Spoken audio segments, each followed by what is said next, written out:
Imagine a league built by the people, for the people. A league dedicated to the economic development of your city. So the question becomes, how good are the 32 teams that play in the minor football league? Well, there's only one way to find out. You have to experience the MFL.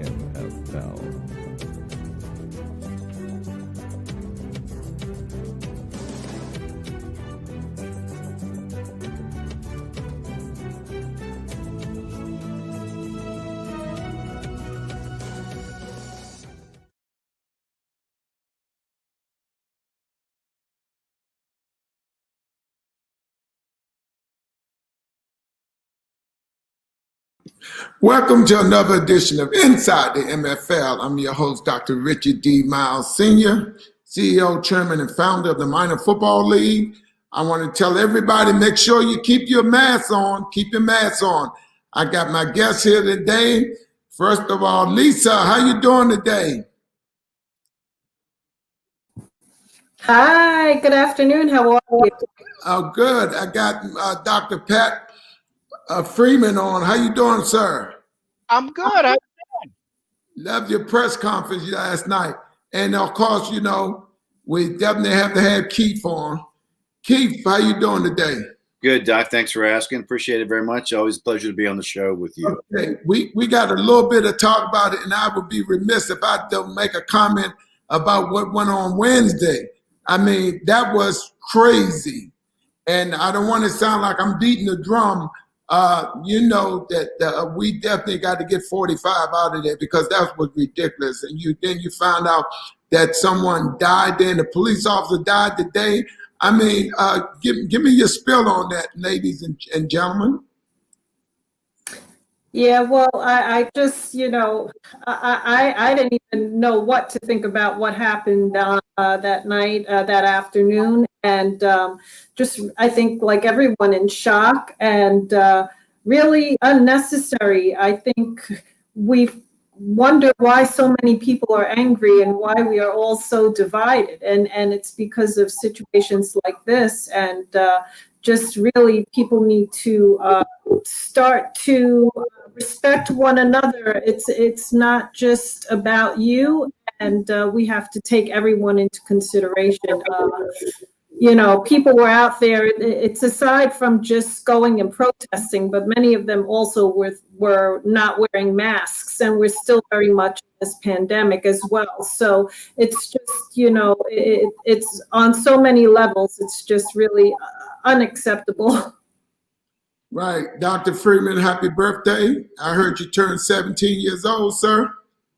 Yeah, unfortunately, I haven't seen 17 in a long time, but I thank you for the well wishes, and I'm very appreciative of that. And I agree with Lisa. I think this world must learn to respect other people's opinions, and I thought that was what this great nation was about. When we get together and talk about different opinions, we're supposed to debate those and then come to a consensus and move forward.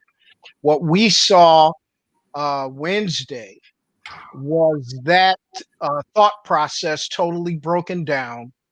And there's a lot to that. And being a retired law enforcement officer, I'm very worried about how the Capitol Police was ill prepared in a city that has more protests on a daily basis than probably any city in the world. I just can't see how they weren't able to be prepared to deal with that adequately. So there's a lot of things that are going to come from that, but I hope going forward that we learn to get along with one another, debate our differences, but we're supposed to come to a consensus in a democracy. And what we saw the other day, democracy had totally broken down and then got back together a few minutes later. That's a good thing. But we need to solve this problem once and for all in this country to understand that we debate, come to a consensus and move forward. That's always been the way it is. And what we saw was democracy under attack by people that lost sight of that, and they either need to be healed or prosecuted. And I think the latter is what is going to happen in the foreseeable future. Well, for me, it certainly hit very close to home because I work in Washington, D.C., and also am a born and raised Washingtonian. So when you see things like that happen in the great city of Washington, D.C., it's very sad. It is the central power unit in the United States. So those buildings are very sacred and have been there many, many years. I've been fortunate enough to have been to the Capitol numerous times, and it's definitely was a sad day for everyone, really, because not just for the United States, but everybody watching around the world. For me, it's down the street, so to speak. So it's very close to home. But as Dr. Myles can attest, when you see something like that, it's just beyond comprehensible. You just can't digest it. That's why people are still talking about it, still trying to do it days later, and it'll continue the digestion and stuff. I wish that people would use social media for positives and not negatives, because beating the same drum, playing the same note over and over and over does not move people ahead, which is where we're supposed to be, what we're supposed to be doing. Incidents happen, things happen, even as much of a travesty as the attack on the U.S. Capitol building was. But in order to bring us together, you need to move forward, remembering the past, but trying to better the future. And to that point, I go back to what's going on in the MFL and the way that the league is unifying people and countries and setting about the right ideas and values of what you want to do in society. Well, also, it was, I really appreciate y'all input, but I just want to say to those individuals that did that, a lot of them, I guarantee you, don't even know what the name of the statue is on top of the Capitol. And that's something I'm going to say. And a lot of people don't know what the name of that statue is. And for those of them don't know, the name of that statue on the top of the Capitol is called the Statue of Freedom. And I look at it as, freedom was attacked Wednesday. But as you know, freedom will defend itself, and I want them to understand that freedom will defend itself. So y'all got in there and took them selfies and thought you were doing something cute. Remember, you signed your own warrant, because right now, that's why the FBI and everybody got money out on you. They got all these different amounts that they offer rewards on people. And that's why I made the statement, freedom will defend itself. And freedom is defending itself. As you see, she's not going to let you get away with that. But getting back to the MFL, I just wanted to comment on that, because I would be, remiss if I did not, because that was it was sad to see personally. But having two of my kids been in the military, my youngest daughter, my youngest son is in the Marines now, and he was really mad that they had to stand down, and that was something that I did not understand. But then again, I didn't get into that. But anyway, yes, Lisa, I know we're getting ready for the dance team tryouts and stuff. We're excited about that. What's going on with that?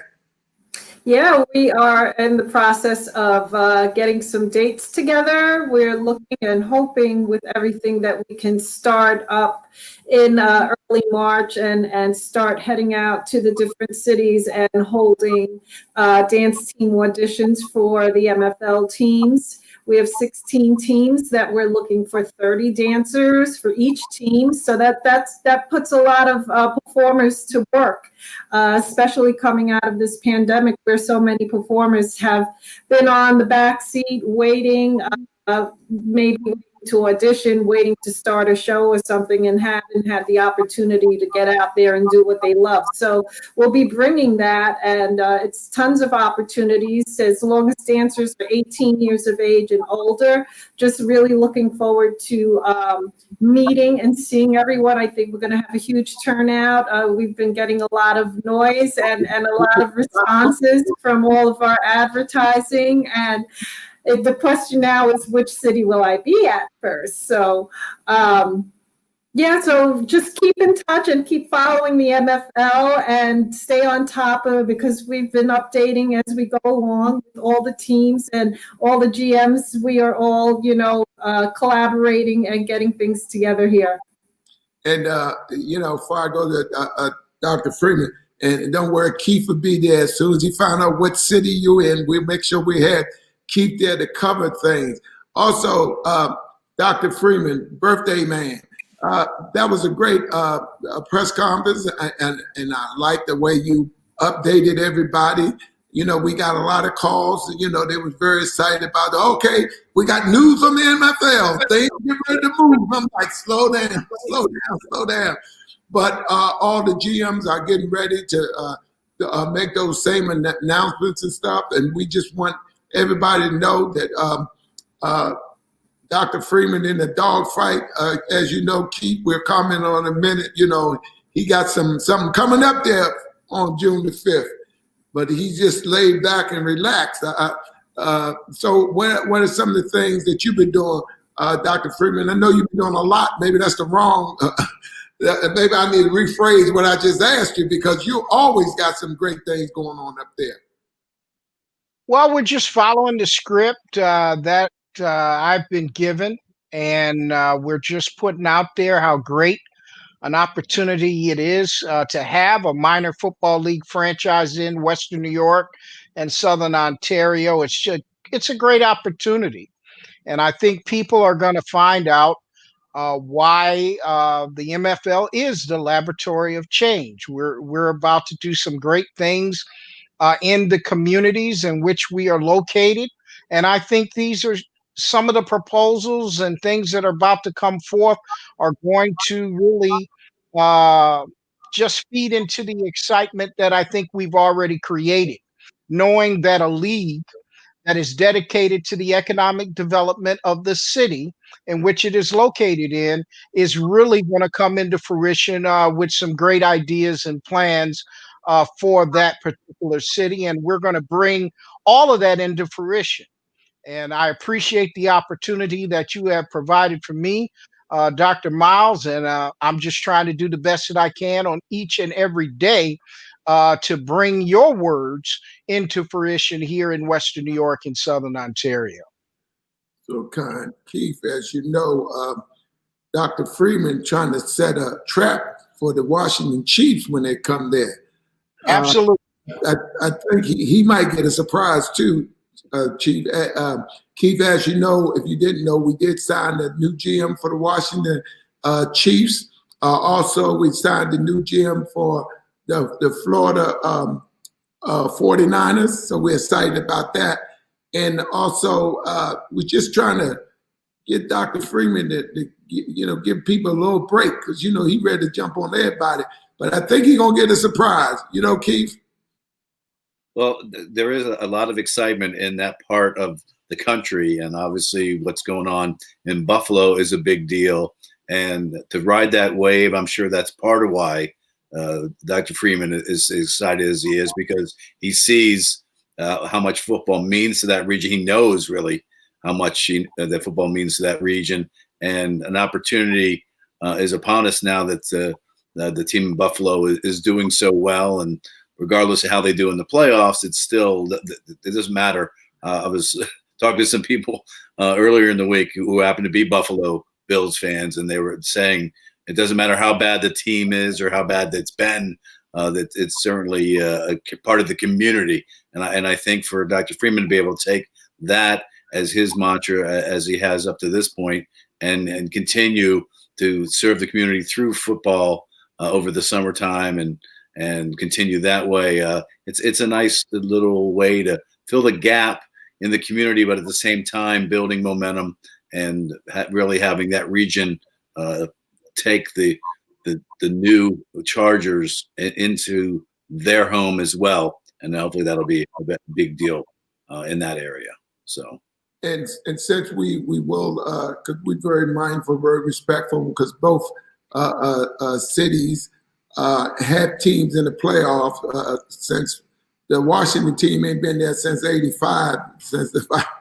And I know Keith is excited about that, and I know, well, being a part fan, part journalist, and Dr. Freeman is just all journalists, and when he do his show and they talk about the Buffalo Bills, everybody's excited.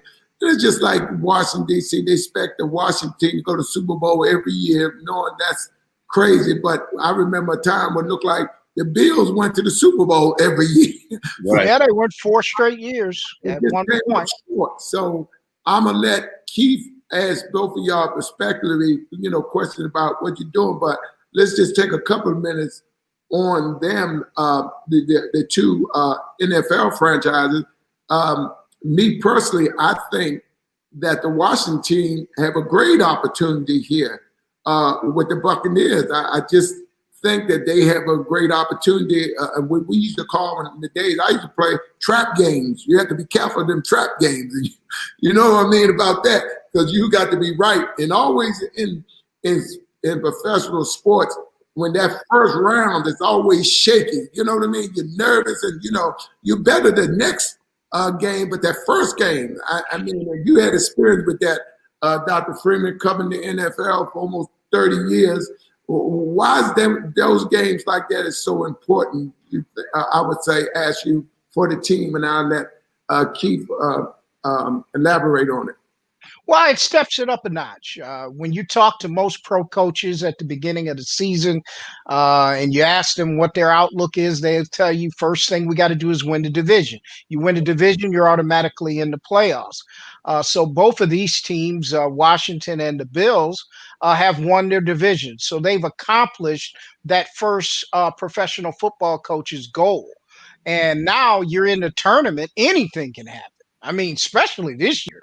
I mean, look at what happened to Cleveland.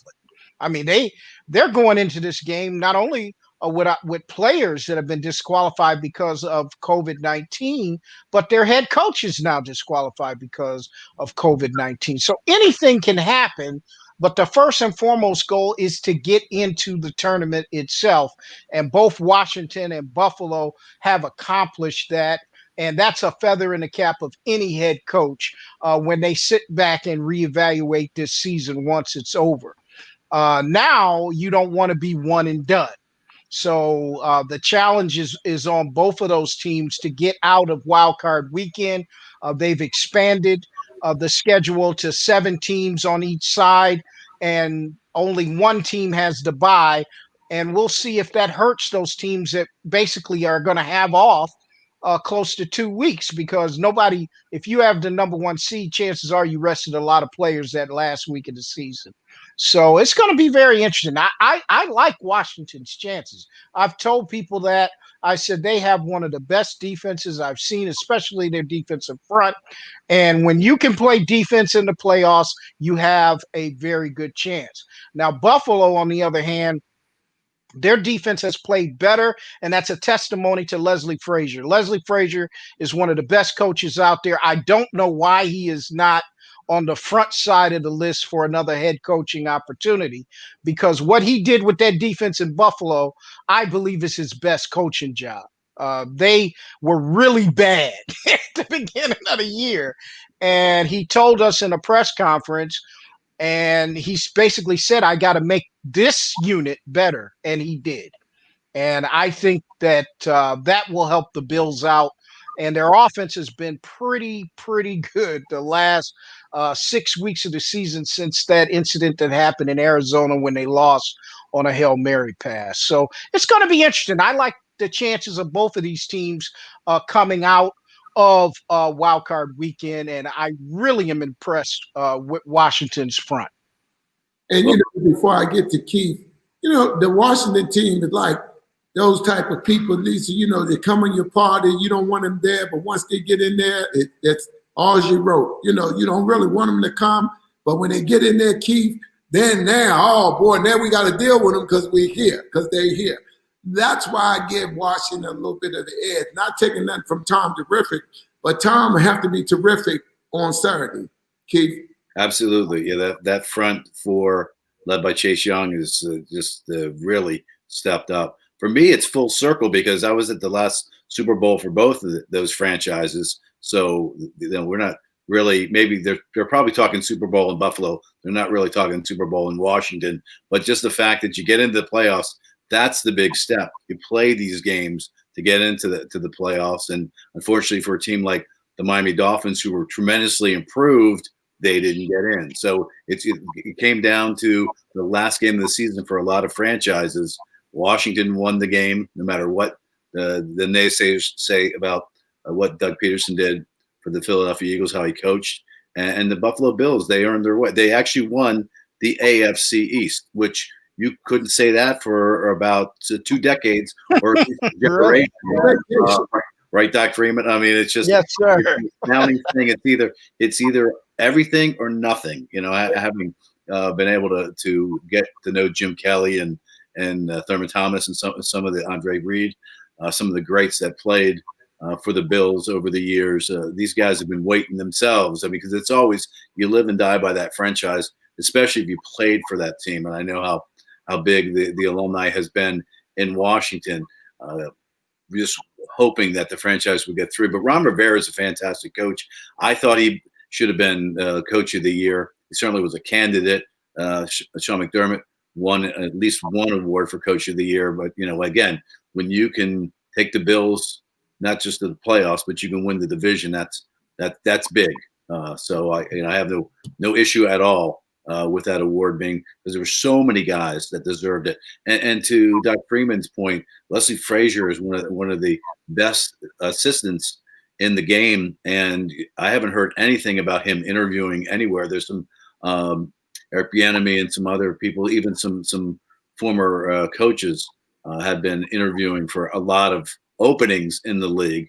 Everybody's trying to retool and get that edge and such. And to your point, Doc Myles, I believe that defense under Jack Del Rio will put tremendous pressure on Tom Brady. And if you can collapse a pocket, you can put him on his back. He will be off his game and things will be changed. So most people are not picking the Washington football team to win that game. But you and I differ a little bit. We've seen some different things.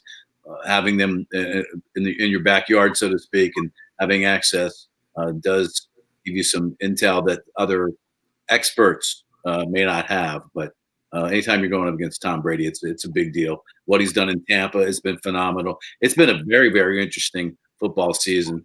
Obviously, just teams that have just had this huge playoff drought or in the playoffs, teams that have been retooled either through personnel like Tampa or other places have made the playoffs, and it's going to be really outstanding. I think if you're a football fan in general, you enjoy the playoffs, especially because that's the next level, as Dr. Freeman was talking about. That's what you play for, to get into the playoffs, and then you try to go as far as you can, and that's really been the long time mentality.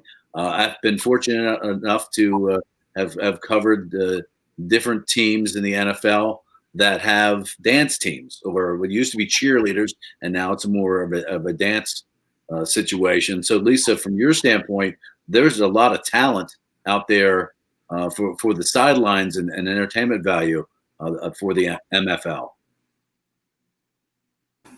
Yeah, absolutely. And I think there's going to be we're going to have a huge turnout because, like I mentioned, there's only so many positions available. Same thing with players for performers. So, people are going to be out there looking just to do what they love, just to be able to get back to doing something that is familiar that they've missed for the past year. And going back to what Dr. Patrick Freeman said, really to see what was accomplished this year with everything that we've all been going through is really, really amazing for these teams. And just the fact that Washington and Buffalo, I wonder if that's a little bit of foresight for the MFL coming up this year. So we'll see what happens. You know what? I'm just thinking about that. Yeah, Wow. it's not a coincidence, Tell them don't think too long. So we'll see how everything turns out. I'm already telling you. And Yeah. Tell them don't think too long. Chief's in trouble. Before you get to Dr. Freeman, Keith, I just want to go back, reiterate what you said about everybody got mad with how the Eagles coach. Me personally, and I'm not going to stay on this, I wouldn't have never played him at all because everybody's talking crazy. But if that guy would have got hurt, all hell would have broke loose. Because they would say, we're not going nowhere. Why did you play him? But yet and still, you got people talking about, why you take him out the game? You already know what he can do. He'd have played, 3 or 4 games? It don't make sense to keep him in there. The only thing you risking is him getting hurt because he wasn't completing a lot of passes and he was going to run. And when you run, eventually you get caught. You know what I mean, Freeman? So that was my take on that. And I just want to ask y'all too quickly before we move back to MFL. That's my opinion. Now, would you or would you not have played him, Dr. Freeman? Well, because he played 3 quarters. Yeah, you're supposed to play to win the game, and it had consequences towards other teams. That is what the NFL has tried to avoid. But every team has to make its own decision. I don't have a problem with it, because you gotta do what's best for the interests of your team at that time. And for him to have gotten hurt in that game and not be there at the beginning of the next season, that could be a problem. Right. And didn't mean to cut you off, Dr. Freeman, but it's just like I was telling people, I would not want my future rest on another team's hands. You know what I mean? Or they got weak to the Redskins. Come on. Then they said to John, come on. If you'd have won the games, you would have been there. Okay. Right. I don't want, how many repercussions it had when a couple of teams won and stuff. Miami had a good record. They're at home. Look at the team. You know what I mean? But you got to win. It's simple as that. Buffalo, they didn't look back, worry about what they had. They kept on winning. Correct. Washington had a job, and they did it. I'm not, Keith, I said I'll give everybody an opportunity to answer. Would you have played him or would you have not played him, Lisa and Keith? Well, you bring up a very good point, and it's something I hadn't really looked at because Jalen Hurts certainly is right now the future of the franchise in Philadelphia. So you do want to protect him, but you also have an able-bodied backup quarterback. And Nate, ironically, was drafted by the Washington franchise back in 2016. Sethel, he went in, he tried to do his best. It didn't work out. But to have the head coach of a different team, in this case, the New York Giants, come out and say that the Philadelphia Eagles and their coach weren't trying to win the game, it to me is just totally ridiculous.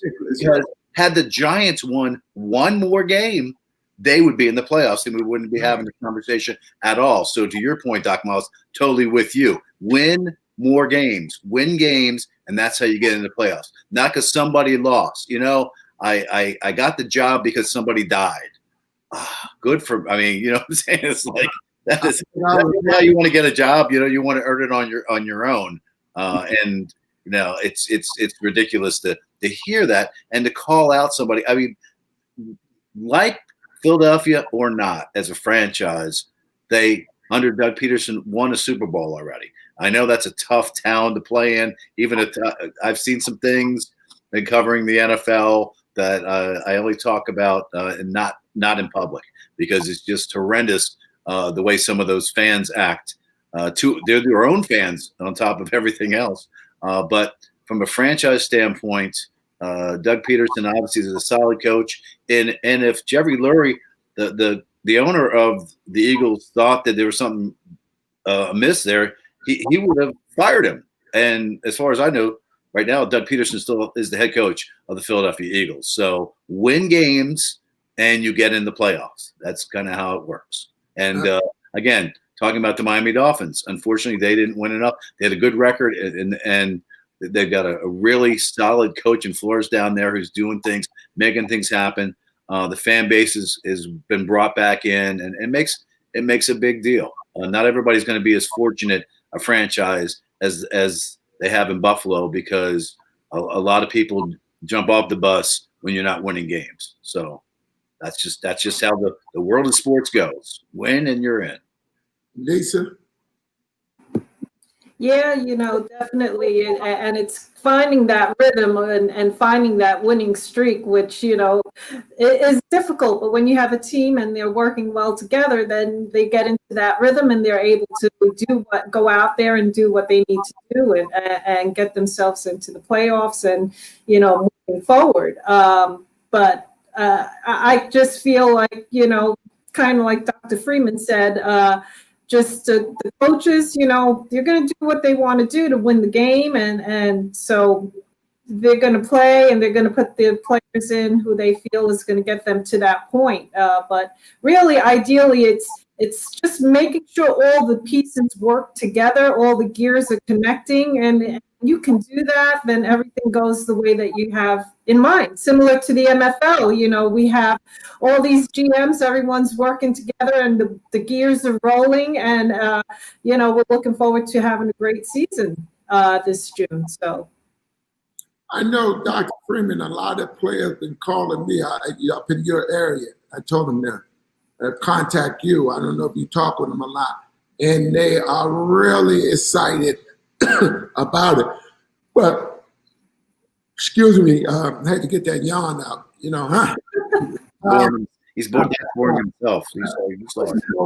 The excitement about the league has been tremendous in terms of players dancing them, because a lot of them call me, and I know you get that. At least they call me. I mean, we got the emails and stuff.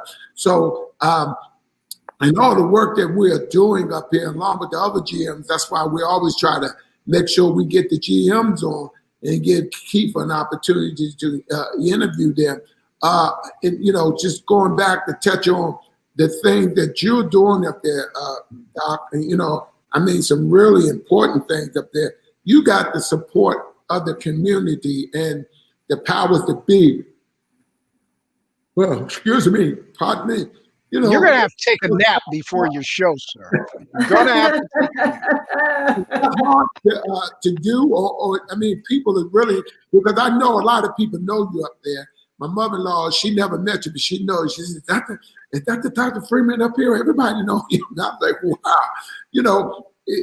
And getting them, I guess it was a no-brainer buying up there. Well, what we've tried to do from day one is to regionalize how we're put the team out there.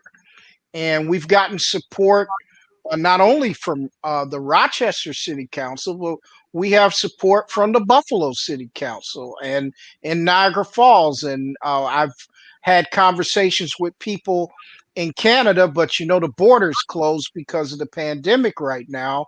But we have had conversations as far as Syracuse and Ithaca about players and fans, even received some letters from Eastern Ohio. Some of them from the Special Olympics, as you well know. One of your favorite charities reached out to us and told us how much they like the MFL and the Rochester Chargers. And I think we're going to do quite well. And as you told me from day one, you told me go secure your stadium. I did that. And we've tried to tell that to each GM. Secure the facility in which you are going to play. That is first and foremost. And you have allowed me to follow a script that we've given to each GM. And hopefully they will move forward with all of their securing of their stadiums forthwith, because, hey, it's January. Before you know it, it's going to be June. And we need to be in a position to, have the 16 teams in the U.S. and the 16 teams in Africa ready to move forward. And it's a lot of work. Lisa's already sending out notices. Hey, it's time to go to work, and we've got to get the dance teams and combines ready to occur. So we're just trying to cover as many bases as we can to make sure that our franchise and the league is prepared to do that. And as a general manager and owner of the team, I took it upon myself to work with Dr. Myles to create a monthly report that needs to be submitted to him at the end of each month so he knows where each franchise is each and every month. And that is something that each general manager needs to do on a monthly basis so we can compile from that monthly report a league monthly report. And if general managers understand, Dr. Myles don't play. And I've seen that in a year. And I'm telling you, if he asks you for something, he made it. The next thing he asks when he talks to you will be, you're not with the MFL anymore. So I've seen that. I've witnessed it. And it didn't, and before I knew it, Doc, we're moving forward. That's all he said. So I hope all the GMs understand that when he asks for something, or if I send out something, believe me, I'm not sending out anything without his approval. That's first and foremost. Lisa and I do the same thing as far as commercials. Before I did that update last night, first person I sent it to was Dr. Ma. That's why I'm yarning, because I sent it to him at midnight. So that's the way it works. And he is the CEO and founder of this league. And I think we owe it to him to give him our best work so that he can compile a league report. He's responsible for the league. So you doing a monthly report for a franchise is just one entity, so he can compile a league report on a monthly basis to see how the league is doing. So those are things that we try to do on a daily basis, and I try my best to assist Dr. Myles because he's the one that provided me this opportunity. Absolutely. Thank Doc. And also, Keith, we, believe it or not, it just goes to show you God is good. We had the Oilers in North Carolina, but now when I did my feasibility study, people I've been trying to get in contact with, were waiting to hear from them, called today. I don't know if I had a chance to tell you. And it's a high school down there, look like one of the best junior college programs that I ever laid eyes on. I mean, they got the stadium, state-of-the-art stadium, field. Keith, you need to see it's unreal. And he called, he said, I apologize, Dr. Myles, I've been, things, and I understand it. He said, well, if y'all would move the team, I said, well, I have a GM. He said, no problem. He said, we like a lot of former players down here, NFL players always ask me, what can they do to help us? Because, I do the high school team down here. Stadium hold, I think he said 12,000 or something. And he said, if you would move it to Charlotte, because Charlotte, where are they playing at? Because I run the field, the stadium down here. I think he's the principal and the head coach. And I say, well, great, because, as you know, Dr. Freeman, our GM down there was having the problem with, field. So that's even better. Now his twin brother, has them private schools over there in South Carolina. Now, I'm going to tell you, it just goes to show you how good God is, Keith. He said, I talked to him before, he said, look, when you talk to your GM down here, if they don't mind moving it to, South Carolina kind of big, but if you've seen the place, Keith, it's unreal. Some of that stuff, Doc, is some of the stadiums, and you got 3 franchises in Texas and others through the South. It's big time stuff. Florida. I mean, I watch and see a lot of tape of high school athletes and college athletes in different areas, and it amazes me. Not only is it a tremendously attended sport, it's just a way of life. I mean, Friday, the show Friday Night Lights came out of that whole thing about playing high school football on Fridays, and it's a big deal in a lot of jurisdictions. And that's one of the things I really like about the MFL, is because you go into lesser served communities and bring a product in and really take the community by the hand and show them what you're about. And I really have to take my hat off to, figuratively, not literally right now, but to Dr.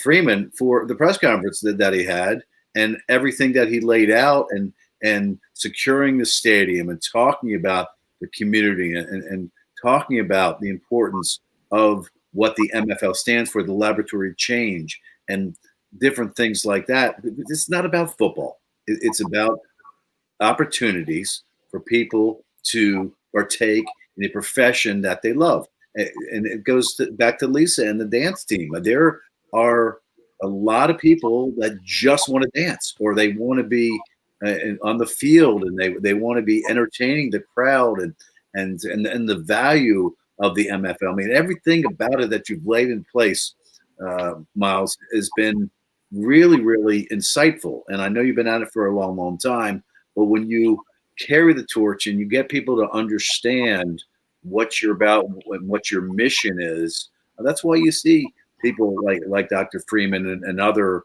general managers and coaches that you and I have talked to, either through this show or offline, and you see their interest in what they're about, and because it is about that thought process, not just about the game of football. And also I have to say to you, Keith, I had some young, couple of young ladies and guys. They went to LSU, Dr. Freeman, and they journalist majors. And they said, we like the intern. We live up here in D.C. and we read this about the MFL. We ready to come aboard. Well, when can we do? So I'm going to have a meeting with them Monday and stuff. They say if we can just get with somebody. Now, she went to undergrad at, I forgot what other school, but LSU, she did a graduate. She said, I write, I edit, she said, I just think what you're doing is great and we want to be a part of it. See, Lisa, those are the things I'm talking about. People come, and like I tell the intern that we even talk about that too, Dr. Freeman, man, internship is big. Now we got all these people calling, which I said they would do. Now they want to come in, they want to meet, because they can do a lot of stuff on their laptop. But they want to help, they want to come in, and they think what we're doing is very exciting.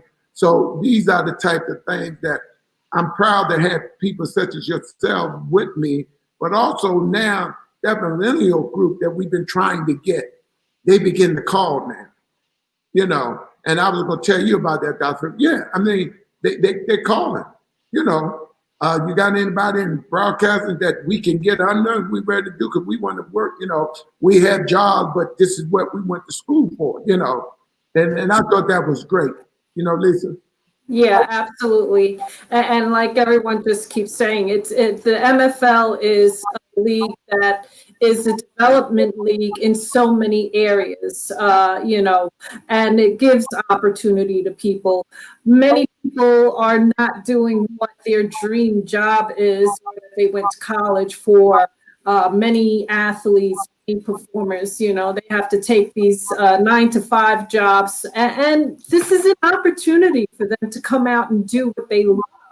And if anything, that just revitalizes you when you're able to do what you love. It gives you just a little extra oomph to make through the week of the job that you're not necessarily that happy with. So, and it also opens doors, opens opportunity, keeps you on top of your game. You can continue to develop while you're transitioning. So there's so many reasons, and there's so many opportunities, not just for players or dancers, like you mentioned, Keith, journalism, people coaching, even if they're working, taking collecting tickets at the door or something. It's just bringing economic development to these cities where people would never have imagined. Where do you think you could get a family to go see a season of football games for $100, you know, family of four? It's unthinkable. And you're bringing this opportunity, especially at a time when we're coming out of this pandemic. People are going to need things to look forward to, and it's very affordable. So it's just on so many levels, the MFL brings a slew of different opportunities for everyone. And so people should really get involved. And if they're not sure what it's all about, they really should, you know, go to mflishere.com and learn more. There's always places to leave messages also. And, you know, I don't know if you know him, Chief Tony Lee. He used to do all the, you know, a good friend of mine, you know, he passed Friday. And he was going, I had him to do play-by-play for the Washington Chiefs. But that's another avenue. We looking for people. We had Dr. Freeman, he got his, you know, but there's an opportunity like Tony Lee, because, you know, after Shelley Bowles passed, he got get those jobs, you know, and he was a clergyman too. And I just wanted to say, and I put something up, the MFL, we extend our condolences to him and his family, his wife and 4 daughters.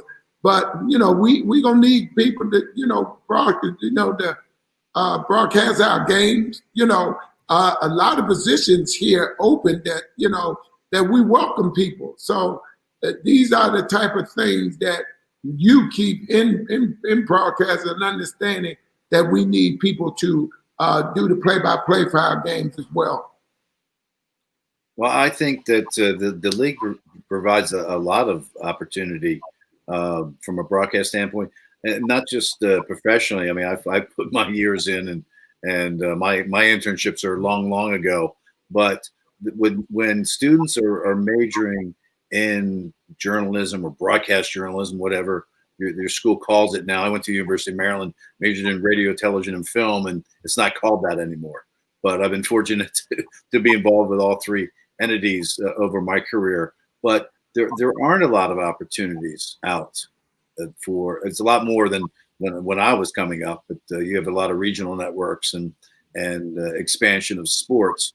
But a league like the MFL is really a true grassroots organization, grassroots league, in that if somebody wants to pursue an opportunity, it's likely going to be there. And the broadcasting part is no different than that. You and I haven't had a chance to lay down some different details and specifics on a number of things, but I easily see a national MFL game of the week, things like that. And obviously putting together production, you need production crew, production assistants, et cetera, et cetera. But those opportunities, you can't call up just anybody and get an opportunity to be able to do that, to be on that crew or what have you. So I envision or see firsthand a lot of those opportunities for people around the MFL. And it's strange you should say that, because Dr. Freeman, I think I mentioned it in Houston, Texas. We talked to a lady, our GM, David Glasgow, up there with the Steelers, and he had to meet with her, and she have a whole network. She say, and I talked to her briefly on the phone and say, if you get just as you stated, keep, a crew, they could tell about all the games in the MFL. Say, we give you your own network. Dr. Myles, I said, well, let me talk to my board and talk to Dr. Freeman. As somebody, I will make sure that I can convey that message to you, give you that information, Dr. Freeman, because that's your forte too in the broadcast field. But she was serious. I mean, she was really excited. She said, I'm excited about everything. I didn't even know that this, I was always thinking about, I have a big network I own. I got everything but sports. You know what I mean? She said, I got everything but sports. But if you, in the different places you have your team, you can get that, just like you stated, Keith, you got to have that crew there to do it, you know. And she was excited until we started talking to Dr. Freeman when he talked about the business part of it too, you know. But it's always good that people come with different components that makes the MFL work. You know, Dr. Freeman? Absolutely. We have an RFP that was put together for the Rochester Chargers, in which I have submitted to Dr. Myles and Mel Forbes and Dr. Joyce Harris for their review. We have to make a decision. After putting the RFP out there, we got 4 or 5 bids in, and we're going to have to make a decision on which one will be able to televise our games. And the way we're going to have to start is through various media opportunities. So it's a different day. It's not like it was years ago where you went to one network. Now any broadcast entity can put you on multiple networks that can give you a very huge audience around the world. So it's a very different thing. And I want to thank the general manager from the Georgia Warriors, Chuck Barlow, for wishing me happy birthday. Thank you, sir. Yeah, he just left. He was in D.C. And he left last night. But you know, Keith, that is a component that we need to definitely. Well, we've been in small talks with you about that, but I'm definitely excited about that. And I'm not just saying it because I had these 2 individuals on the show today, because I pump up on everybody with the MFL. And Lisa just doing such an outstanding job, and we don't have to micromanage her, do we, Doc? No. Lisa, hold on, boy. She got a couple of GMs. Yeah. Yeah. I'm cracking the whip on everyone. I learned early, real early.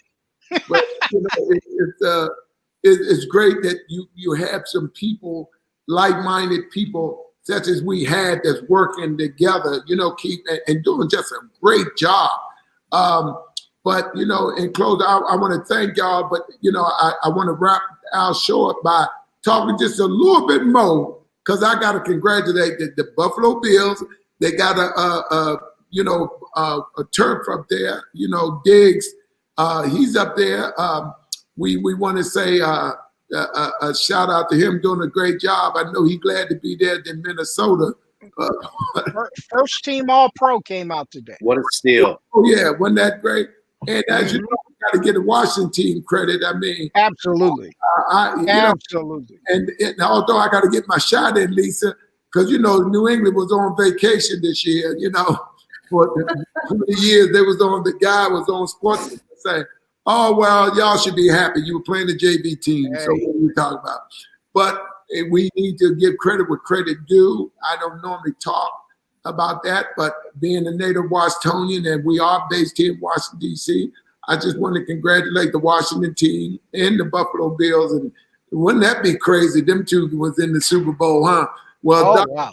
Dr. Freeman already, he got his credentials and everything, Keith, so he's going. Unfortunately, I'm not coming down there. I'm not. Yeah, they have not. It's going to be different. They haven't. There's only a third of the people that's going to be in the media center, and they have not committed to any of the local media guys, that unless your team is there, whether they're going to let media in the stadium at all, other than the people broadcasting the game. But media night, all of that's going to be virtual. It's going to be totally different. It was a nice time down there, Keith. Boy, I tell you, the food was there, but I still like it. I am so disappointed, Doc. I have some great friends in Tampa, and was really looking forward to this season's Super Bowl. So I guess I'll be home watching it like most people. But I will say, to that point, that the game is made for television, and that's the best place to watch it. I've been fortunate to have been at Super Bowls, and I think back when I was in Minnesota, when it's always got to be like every 10 years. So I was in Minnesota, and we were pretty high up, but it's definitely much better. It's made for television, and there's nothing wrong with that. You can pause it. You can go get your snack. You don't have to pay $12 for beer or what have you. Right. it is a great spectacle. And the week before is actually the best time to be wherever Absolutely. football is anyway, and then leave town. You know, we're about we'll miss it, but obviously the NFL's something I've covered for a lot of years too. So it's there. But I'd like the MFL kicking off in June. Obviously, we haven't talked about the XFL, but the XFL is not going to kick off again till at least 2022. Really nice opportunity for the MFL to really put a footprint on that window, those months when people are looking for football and the NFL is not playing. So it's a great. This is, I do feel 2021 is a breakout year for the MFL, and I think, Myles, that the big opportunity is now upon you and the league. Well, you heard Dr. Freeman, all of y'all. Lisa, you heard about the new league, Marshawn Lynch, supposed to be getting together. Dr. Freeman? No, I didn't hear about that. Yeah, the new league, him and two other people, and one of the young ladies that does a sports announcer. They supposed to be three partners, and they going to try to kick things off in 22. I got the information. I'm like, okay, man, here we go again. You know what I mean? Here we go again.